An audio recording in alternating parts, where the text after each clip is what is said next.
मम्मा, ओ मम्मा, अब क्या होगा? बारिश रुक गई, थोड़ी देर और ना रुकती तो क्या होता? घर तो जलकर राख हो जाएगा। तुम सब कहाँ हो? हमारा घर जल रहा है। इस तूफानी रात में हमें बचाने कौन आएगा? सुन तो, कोई नहीं आएगा हमारी मदद करने। जो करना है हमें खुद ही करना होगा। पर कैसे करूँ माँ? अब कौन सा पानी छत पर डालूं? जब तक ऊपर पानी डालूंगी तब तक पूरा घर जलकर राख हो जाएगा। तो बस देखते रहने के अलावा हमारे पास कोई चारा नहीं। आज अगर मेरी छोटी बेटी होती तो। चुप हो जाओ माँ, बेशक घर जलकर राख हो जाए, सड़क पर रहना पड़े, फिर भी उस बहन का नाम मत लेना इस मुंह पर। तुझे अपनी बहन पर इतना गुस्सा क्यों आता है? मैंने तो कब का उसे माफ कर दिया, पर तू अभी भी उसे माफ नहीं कर पाई। जान लो माँ, मैं उसे कभी माफ नहीं करूँगी, कभी नहीं। उससे मैं कभी बात नहीं करूँगी। घर की आग बुझाने की कोशिश करो, वरना सब जल जाएगा।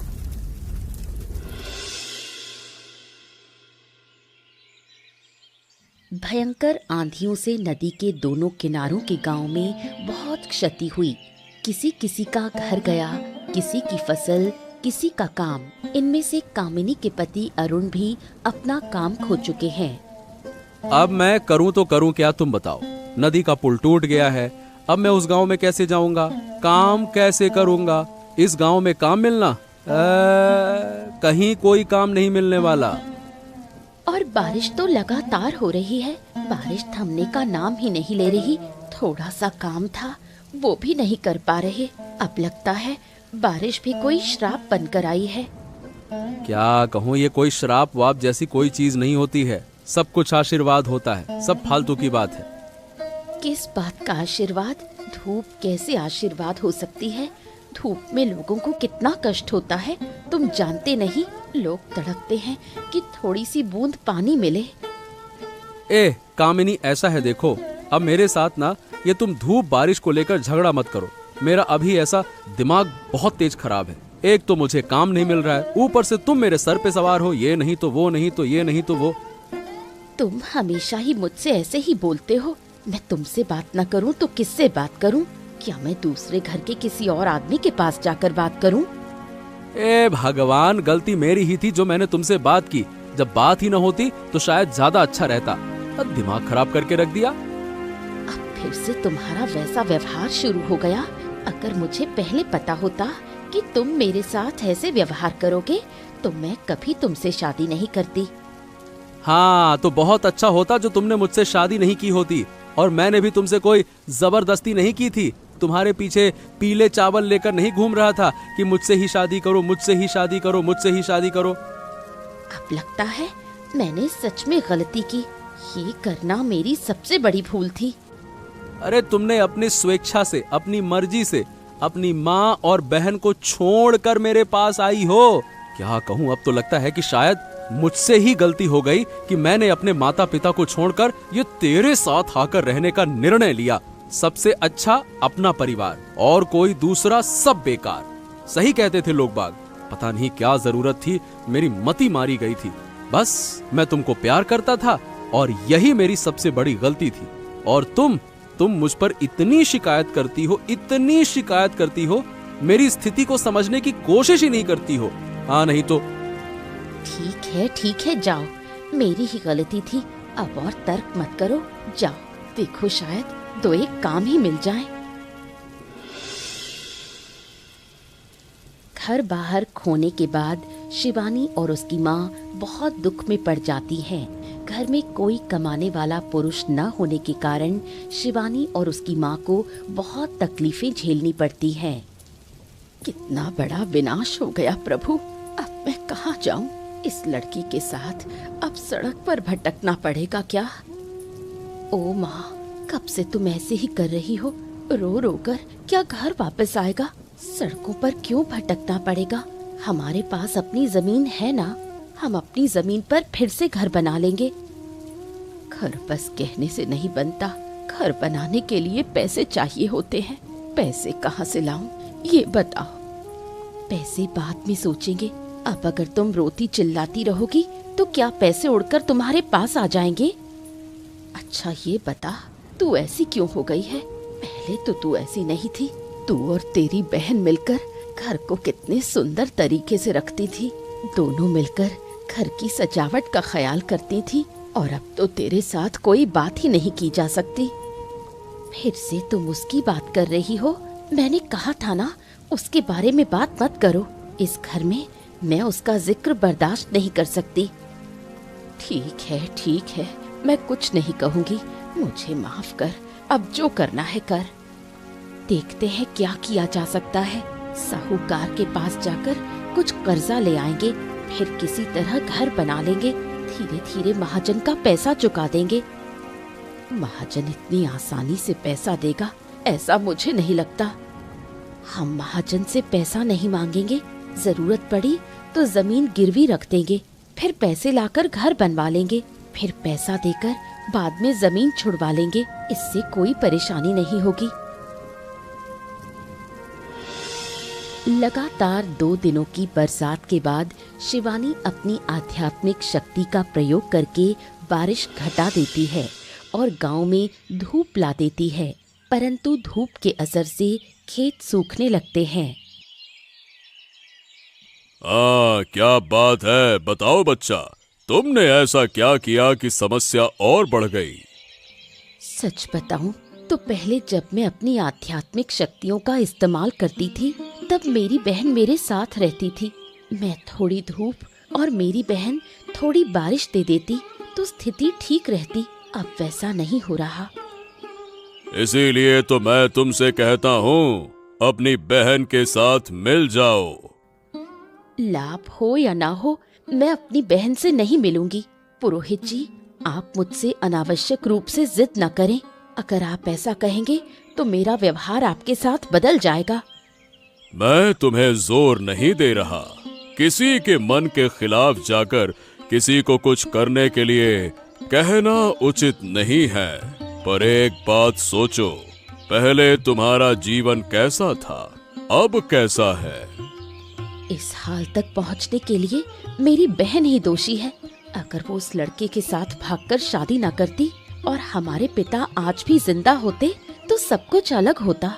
इस घटना को पिताजी सहन नहीं कर पाए और उनकी मृत्यु हो गई, और ये सब मैं कैसे भूलूं?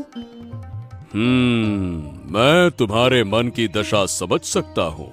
खुद को संभालो, पीछे जो हुआ उसे भूल जाओ। आने वाले कल के बारे में सोचो, उन्हीं चीजों के साथ जीने की कोशिश करो।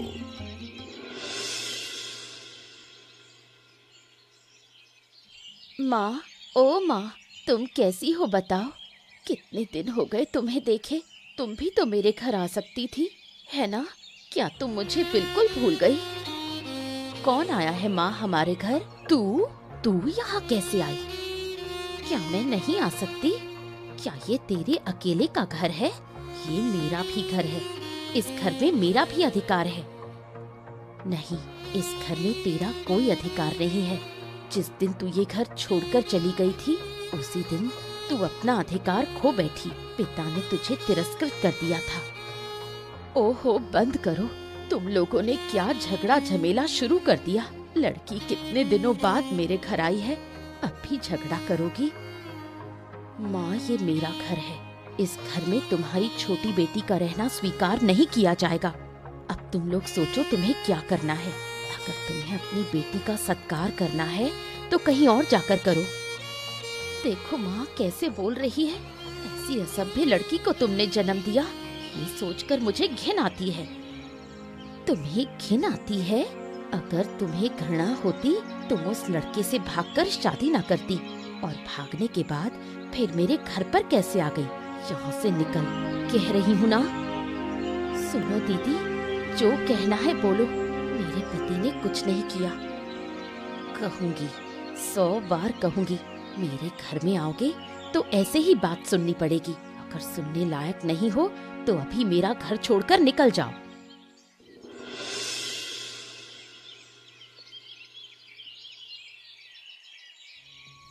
अरे अरे अरे अरे, क्या बात है? क्या हो गया? तुम इस तरह से रो क्यों रही हो? कुछ हुआ क्या? उस घर की याद आ रही है क्या? अपने मम्मी पापा की याद आ रही है? कहो, तो मैं तुम्हें वहां एक बार ले चलूं। मैं माँ के घर गई थी, उस घर से अपमानित होकर वापस आना पड़ा। पता नहीं मेरी बहन शिवानी को तुमसे इतनी नाराजगी क्यों है। हाँ, अब ये तो मैं भी नहीं जानता कि वो मुझसे इतनी नाराज क्यों है। तुम्हारी माँ ने हमें स्वीकार कर लिया, फिर भी तुम्हारी बहन पता नहीं शिवानी को क्या ही दिक्कत है। दीदी अब तक मानी ही नहीं। लेकिन ये बताओ, तुम अपने मायके तक गई कैसे? नदी का पुल तो टूटा हुआ है। नाव में बैठकर गई थी। दीदी ने मुझे अपमानित करके घर से निकाल दिया। मना किया कि मैं उस घर में दोबारा ना जाऊं। हाँ, क्या कहूँ, वो तो तुम्हें हर बार मना करती है और तुम तो उसकी बात कभी मानती ही नहीं हो। हर बार जाती हो और हर बार अपमानित होकर लौट आती हो। क्या करूं बताओ, माँ से मिलने का मन करता है। माँ तो अब मेरे घर भी नहीं आती, इसलिए मैं खुद ही जाकर माँ से मिलने गई थी। हाँ, कभी कभी तो ऐसा लगता है जैसे मैंने तुम्हारे पूरे परिवार को ही तोड़ दिया। अगर मैं तुम्हारी जिंदगी में नहीं आता तो शायद ये सब कुछ नहीं होता। इसीलिए सही बताऊं कामिनी, खुद को कभी कभी अंदर से ना बहुत अपराधी की तरह महसूस करता हूँ। नहीं अच्छा लगता कभी कभी। ऐसी बात मत कहो, तुम मेरे जीवन का सबसे बड़ा धन हो। अगर मैंने जिंदगी में कुछ पाया है तो वो तुम हो। अगर तुम मेरी जिंदगी में नहीं होते तो शायद मेरा जीवन बिखर गया होता। बस बहुत हो गया, अब इन बातों को लेकर दुखी मत हो। ऐसी बातें ना कभी कभी हो जाती हैं तो पूरा अंदर से हिल जाता हूँ। तुम जानती हो ना तुम्हारी दीदी कैसी हैं। उसे बहुत घमंड है। उसका घमंड एक दिन मैं जरूर तोड़ूंगी। देख लेना, उसने तुम्हारे बारे में जितनी बुरी बातें कही हैं, उसका बदला मैं जरूर लूंगी। वही तो, बड़ी घमंडी हैं। फिर ऐसी बातें मत कहो, हम तो घमंडी नहीं है ना। कोई जैसा करेगा वैसा ही हम क्यों करें। वो तुम्हारी दीदी हैं, बुरी हो या अच्छी हो, वो तुम्हारी दीदी हैं। रिश्ता है, बचपन से तुम दोनों साथ में बड़े हुए हो। देखो, हो सकता है कि मेरे कारण तुम्हारे साथ वो ऐसा व्यवहार करती हूँ, वरना कोई और कारण तो नहीं है ना। पता नहीं, मैं कुछ नहीं जानती, कुछ भी नहीं। तूफान और बारिश से नदी का पुल टूट जाने के कारण दोनों किनारों के लोगों की आवाजाही बंद हो जाती है। इसलिए शिवानी नदी सुखाने का विचार करती है। बहू, ओ बहू, कहाँ हो तुम? बाहर आओ, एक जबरदस्त खबर लेकर आई हूँ। क्या हुआ अम्मा? ऐसे क्यों पुकार रही हो? कुछ हुआ क्या? हुआ नहीं तो हो रहा है। तुम्हारी बहन नदी सुखा रही है। दोनों किनारे के लोगों को आने जाने में बहुत परेशानी हो रही है, इसलिए वो ऐसा कर रही है। मैं अभी अभी वहाँ से देख कर आई हूँ। क्या कहा तुमने? उसकी इतनी हिम्मत कि वो नदी सुखा दे? मेरे रहते ऐसा मैं कभी नहीं होने दूंगी। अगर वो ऐसा करती है तो दोनों गांव में वो एक ताकतवर इंसान बन जाएगी। मैं ऐसा नहीं होने दूंगी। पर तुम्हारी बहन तो कुछ बुरा नहीं कर रही, अच्छा ही कर रही है। जब तक पुल नहीं बनता तब तक नदी ऐसे ही सूखी रहे तो क्या बुरा है। तुम्हारे पति का भी तो काम बंद है ना? जरूरत पड़ी तो हम भूखे रह लेंगे, लेकिन उसकी दया से नदी सूखे और मेरे पति उसी रास्ते से जाएं, ऐसा मैं कभी नहीं होने दूंगी। चलो मेरे साथ। देखो बहू, धूप के बिना बारिश और बारिश के बिना धूप कभी नहीं हो सकती। अब तुम लोग जरा समझने की कोशिश करो। तुम्हारी वजह से गांव के लोग मुसीबत में हैं। किसका क्या नुकसान हो रहा है क्या नहीं, ये देखने का समय नहीं है मेरे पास। मैं जा रही हूँ, तुम चलना चाहो तो चलो। तू यहाँ, मैं जहाँ भी जाती हूँ तू वहीं चली आती है। बता, तू मुझसे इतना जल्दी क्यों है? यही वजह है कि मैं तुझसे नफरत करती हूँ। क्या मतलब? तुझे कैसे पता चला कि मैं यहाँ आने वाली हूँ? ये बात तो मेरे, अरुण और पुरोहित जी के अलावा किसी को नहीं पता थी। क्या पुरोहित जी ने तुझसे भी यहाँ आने को कहा था? उन्होंने मुझे भी यही कहा था। लेकिन तू यहाँ क्यों आई है? फल लेने के लिए? वो फल मैं तुझे नहीं लेने दूंगी। मैं ही वो फल लूंगी और अपने गांव को बचाऊंगी। हर बार तू ही जीत जाती है, इस बार मैं तुझे नहीं जीतने दूंगी। वो फल मैं ही लूंगी। अच्छा, देख लेते हैं कि वो फल कौन ले जाता है मेरे हाथ से। फल छीन लेना इतना आसान नहीं। इतना घमंड मेरे सामने मत कर। जितनी तेरे पास शक्ति है उतनी ही मेरे पास भी है, शायद उससे ज्यादा, क्योंकि बारिश की जरूरत सबको होती है, सूखे की किसी को नहीं। अगर धूप की जरूरत ना होती तो तू अपने गांव की बाढ़ से खुश रहती, यहाँ फल ढूंढने ना आती। ये बात तुझ पर भी लागू होती है। अगर तुझे बारिश की जरूरत ना होती तो तू यहाँ फल लेने क्यों आती? ठीक है, दोनों की बात मान ली। अब तू अपनी राह जा, मैं अपनी। मैं वो फल लेकर ही लौटूंगी। तू फिर कभी मेरे सामने मत आना। मुझे भी कोई शौक नहीं तुझसे मिलने का। तूने मेरी बात नहीं मानी। अच्छा, अब देखती हूँ गांव के लोगों का क्या हाल होता है। अचानक दोनों गांव में दो अजीब घटनाएं होती हैं। कामिनी के गांव में भारी बारिश और बाढ़ आती है, जबकि शिवानी के गांव में सूखा पड़ जाता है। देखो बहू, मैंने कितना कहा था कि नदी के साथ ऐसा मत करो। अब देखो, पूरा गांव बाढ़ में डूब गया है। फालतू बातें मत करो अम्मा। नदी के कारण कुछ नहीं हुआ। अगर नदी के कारण होता तो दूसरी तरफ के गांव में भी बाढ़ आती। वहाँ तो सूखा पड़ा है। तुम्हारी दोनों बहनों की चालाकियों की वजह से ये सब हो रहा है।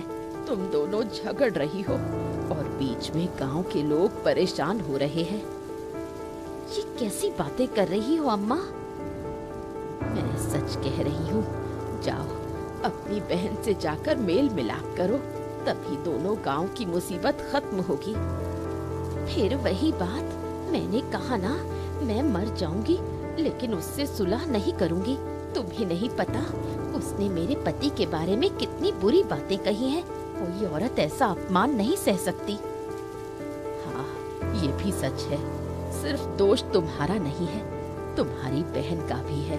शायद उसे ये बर्दाश्त नहीं हो रहा कि तुम शादी करके खुश हो। यही तो मैं कह रही हूँ। माँ ने हमारे रिश्ते को मान लिया, हम खुश हैं। दीदी भी मान ले तो क्या हो जाएगा, लेकिन वो अपने घमंड से 1 इंच भी पीछे हटने को तैयार नहीं। लेकिन अब गांव का क्या होगा? मुझे खबर मिली है कि वहाँ एक पुरोहित जी हैं। अगर उनसे बात करो तो कोई उपाय निकल सकता है। ठीक है अम्मा, मैं पुरोहित जी से बात करूंगी और इस गांव को मुसीबत से बचाऊंगी। मैं कहती हूँ बेटी, अब बस कर दे। जा, अपनी बहन से बात कर। दोनों मिलकर दोनों गांव की समस्या सुलझा लो तो इसमें कोई बुराई नहीं। बहुत बुरा होगा माँ, बहुत बुरा। गांव के लोगों की भलाई करते हुए मैं खुद को नुकसान नहीं पहुंचा सकती। मैंने कहा कि मैं अपनी बहन से कोई रिश्ता नहीं रखूंगी तो बस नहीं रखूंगी। ऐसा क्यों कर रही है बेटी? मैंने तुझे कभी ये शिक्षा नहीं दी कि तू मुसीबत में लोगों की मदद न करे। देख तो कैसी गर्मी है, सूखा पड़ा है, फसलें सब सूख गई हैं। तो मैं अब क्या करूँ माँ? ये नहीं कि मेरे पास शक्ति नहीं है, पर उस शक्ति के साथ मुझे बार बार उलाहना सुननी पड़ती है। ये मैं बर्दाश्त नहीं कर सकती। मैं अपनी बहन से सुलह नहीं करूँगी। अब तो लगता है तुम दोनों को जन्म देकर मैंने गलती की। इससे तो अच्छा मेरी कोई संतान ही नहीं होती तो बेहतर होता। तुम अपनी छोटी बेटी के लिए मुझसे ऐसा व्यवहार कर रही हो? हाँ, क्यों ना करूं। वो दोनों शादी करके खुश हैं। मैंने उनका रिश्ता मान लिया। पुरानी बातें भूल गई तो क्यों अब तू याद करके बैठी है? क्योंकि उसी के कारण मेरे पिता की मौत हुई। मैं अपने पिता की मौत कैसे भूल सकती हूँ? तुम भूल सकती हो लेकिन मैं नहीं। कितनी बार समझाऊं, तेरे पिता पहले से बीमार थे। उसी बीमारी से उनकी मौत हुई, तेरी बहन की वजह से नहीं। मैं अच्छी तरह जानती हूँ माँ, बीमारी पहले से थी। लेकिन बहन के भाग जाने के सदमे से ही पिता की मौत हुई।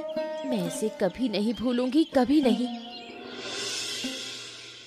माँ, आप कैसी हैं? तुम हमारी कामिनी के पति हो, है ना? हाँ माँ, वैसे तो कभी आपसे ठीक से मुलाकात या बातचीत नहीं हुई। आज आपको देखा तो सोचा घर लौटते समय आपसे बात कर लूं।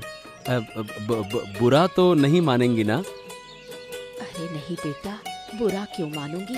तुम तो मेरे दूसरे बेटे जैसे हो। मेरी बेटी कैसी है रे? जरूर बहुत दुख झेला होगा, है ना? दुख तो हर बार झेलती है, पर हाँ, आपको देखने के लिए वो उस गांव से इस गांव तक दौड़ कर आती है। आपकी बड़ी बेटी उसे अपमानित करके भगा देती है, फिर वो घर जाकर रोती है, कुछ दिन बाद फिर खुद को संभालती है, और फिर कुछ दिन बाद फिर से चली आती है आपसे मिलने, और फिर भगा दी जाती है। यही सिलसिला चलता रहता है। क्या करूं बेटा, मैं तो कोशिश कर रही हूँ कि दोनों बहनों का रिश्ता ठीक हो जाए, लेकिन कोई भी मानने को तैयार नहीं। हाँ माँ, मैं भी कोशिश कर रहा हूँ, लेकिन दोनों एक दूसरे का चेहरा तक नहीं देखना चाहती। लगता है कि ये सब मेरी वजह से ही हुआ है। मैं तो यही कहूँगा, आप मुझे माफ कर दीजिएगा। मैंने आपके परिवार को बर्बाद कर दिया। ऐसा क्यों कह रहे हो बेटा? प्यार कोई बुरी चीज नहीं होती, और फिर तुमने मेरी बेटी को अच्छे से रखा है, बस यही तो हमारी चाहत थी। तो आपने मुझे माफ कर दिया? हाँ बेटा, बहुत पहले ही माफ कर दिया था, लेकिन अब सोचो इन दोनों गांव की मुसीबत कैसे दूर की जाए। एक काम करते हैं माँ, दोनों गांव के लोग मिलकर बैठकर चर्चा करते हैं। अगर दोनों बहनों को मिला दिया जाए तो हमारी तो सारी समस्या अपने आप ही सुलझ जाएगी। बस थोड़ा सा उपाय निकालना होगा। क्या कहती हैं? ये तो तुमने बिल्कुल ठीक कहा बेटा। अच्छा, तो तुम जाओ, अपने गांव के लोगों को लेकर आओ। मैं यहाँ पुरोहित जी से बात करके रखती हूँ।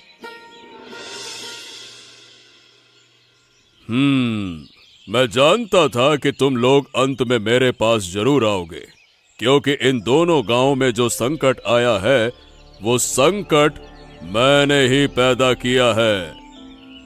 क्या मतलब है पुरोहित जी आपका? आपने खुद ये संकट पैदा करके गांव के लोगों को मुश्किल में डाल दिया। अरे नहीं बेटा, तुम हमें गलत समझ रहे हो। मैंने गांव के लोगों को शायद एक बार मुश्किल में डाला, लेकिन यही एक मुश्किल आगे के कई संकटों से उन्हें बचा सकती है। हम आपकी बात समझ नहीं पा रहे हैं, थोड़ा विस्तार से समझाइए। देखो, ये संकट मैंने सिर्फ इन दोनों बहनों को मिलाने के लिए पैदा किया। अगर ये दोनों बहनें इस वजह से एक हो गई तो आगे कभी भी हमारे गांव में बाढ़ या सूखा नहीं पड़ेगा। ओ, अब मैं आपकी बात समझ गया पुरोहित जी। मतलब आपने अच्छा ही काम किया। लेकिन अभी तक वो दोनों बहनें मिलने को तैयार नहीं हैं। अब बताइए क्या किया जाए? अब ऐसे में इसका तो एक ही उपाय है, और वो मैंने सोच रखा है। अरुण, तुम एक काम करो, तुम कामिनी से कहना कि पूरब दिशा के जंगल में एक फल है, उसे लाने से गांव की बाढ़ दूर हो जाएगी। क्या आप सच कह रहे हैं? अरे बेटा, पूरी बात तो सुनो। और विभावती, आप भी शिवानी से यही कहिएगा कि पूरब दिशा के जंगल में एक फल है जो लाने से सूखा दूर होगा। हैं? लेकिन पुरोहित जी, अगर वहां कोई फल ही नहीं हुआ तो आप दोनों को वहां भेज क्यों रहे हैं? बेटा, वो क्यों भेज रहा हूं ये तुम्हें बाद में पता चल जाएगा। पहले उन्हें वहां जाने दो, लौटने दो, फिर देखना क्या होता है। अब तुम लोग अपने अपने घर जाओ और ऐसा नाटक करो कि उन्हें कुछ पता ही ना चले, ठीक है? पुरोहित की योजना के अनुसार विशेष उद्देश्य से शिवानी और कामिनी दोनों पूरब दिशा के जंगल की ओर निकलती हैं। रास्ते में मिलते ही हमेशा की तरह झगड़ा शुरू हो जाता है। क्या बात है, तू फिर यहाँ? तेरी हिम्मत भी कम नहीं है। क्या तू मेरा पीछा कर रही है? मैं जहाँ भी जाती हूँ, जो भी काम करती हूँ, तू वहीं पहुँच जाती है। मामला क्या है? क्या मतलब मामला क्या है? तुझे कैसे पता चला कि मैं यहाँ आने वाली हूँ? ये बात तो मेरे अरुण और पुरोहित जी के अलावा किसी को नहीं पता थी। क्या पुरोहित जी ने तुझसे भी यही कहा? उन्होंने मुझे भी यहाँ आने को कहा था, लेकिन तू यहाँ क्यों आई है? फल लेने के लिए? वो फल मैं तुझे नहीं लेने दूंगी। मैं ही वो फल लेकर अपने गांव को बचाऊंगी। हमेशा तू ही जीतती है, इस बार मैं तुझे नहीं जीतने दूंगी। वो फल मैं ही लूंगी। अच्छा, देख लेते हैं वो फल कौन ले जाता है। मेरे हाथ से फल छीन लेना इतना आसान नहीं है। इतना घमंड मत कर। तेरे पास जितनी आध्यात्मिक शक्ति है, उतनी मेरे पास भी है, शायद उससे ज्यादा। क्योंकि बारिश की जरूरत सबको होती है, सूखे की किसी को नहीं। वही बात तुझ पर भी लागू होती है। अगर तुझे बारिश की जरूरत न होती तो तू यहाँ फल लेने क्यों आती? ठीक है, दोनों की बातें यहीं खत्म। अब तू अपनी राह जा, मैं वो फल लेकर ही घर लौटूंगी। फिर कभी मेरे सामने मत आना। मुझे भी कोई शौक नहीं है यहाँ आने का।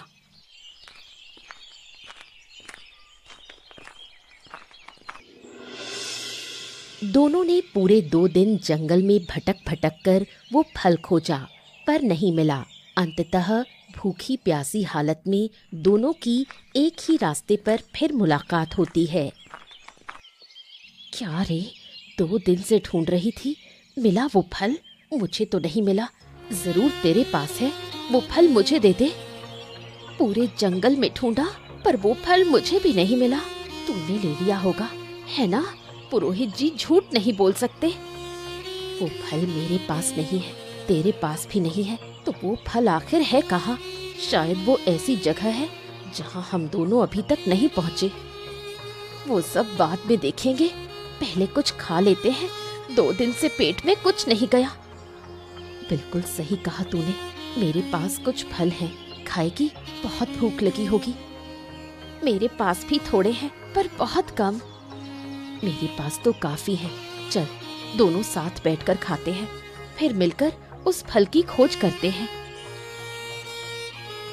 कितने साल बाद हम दोनों साथ बैठकर खा रहे हैं, है ना? माँ बाप की बहुत याद आ रही है।